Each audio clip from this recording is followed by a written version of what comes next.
You don't want to put anything in your system that's going to make it difficult to digest or eliminate. Okay. Well, we said we were going to show you some of the specific things that you can combine to help alleviate certain symptoms from certain diseases. For example, how many of you have a problem with arthritis? Yeah, several of you in the audience have had a problem with arthritis before. You say grapefruit and pineapple can help with arthritis. I don't necessarily say that, but some people do. There's bromelain in it that will help the symptoms, but this is a very important point.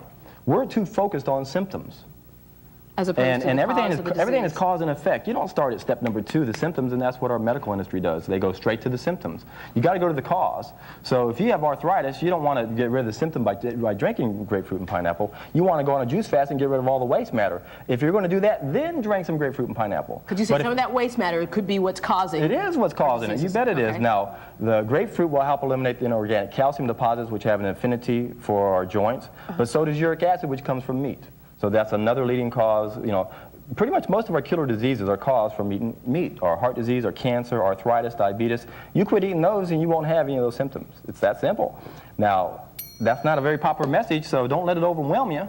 Take it one day at a time. The best thing you can do is do a juice fast, because you got to prove to yourself that this exists, and when you get rid of it, the pain goes away. And if you're going to do that, then by all means you can add grapefruit and pineapple. But don't keep doing what you've always done and expect different results. That's the definition of insanity. Okay, okay. We have Connie Powers in our audience this morning. And Connie, you've gone through a number of fasts for a 90-day period. Yes, I have. What was it like the first few days, and what did you feel like at the end of that fast? The first few days, it takes a little getting used to not eating and things like that. But at the end, I did a 90-day cleanse, and I just felt wonderful. Things happened in my body that I never thought would happen. Things like? Pardon? Things like? What happened in your body that you never thought? Well, for instance, I had a bunion on my foot that's hereditary in my family, and it went away.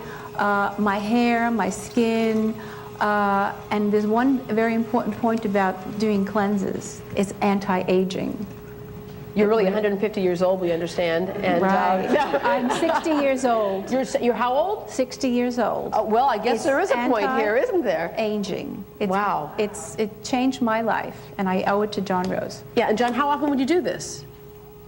How often would you fast? She did 90 days at a time, you know, at that first time, but you can't do this for the rest of your life. No, it's not a way of life. It's only something you do temporarily to blast out the waste matter from eating the wrong foods. And then eventually, hopefully, you'll stop eating the wrong foods, but for most of us, that's a learning experience. It took me 5 years to reach a point where I'm at now, and I wasn't able to let go of all my old foods overnight, and some of y'all may never get rid of your old favorite foods. But the fact that you won't be able to do it means you need to learn how to go back in there and blast it out, and that's the best way to do it, is juice fasting. Every time you juice fast, you're going to be able to get rid of more and more.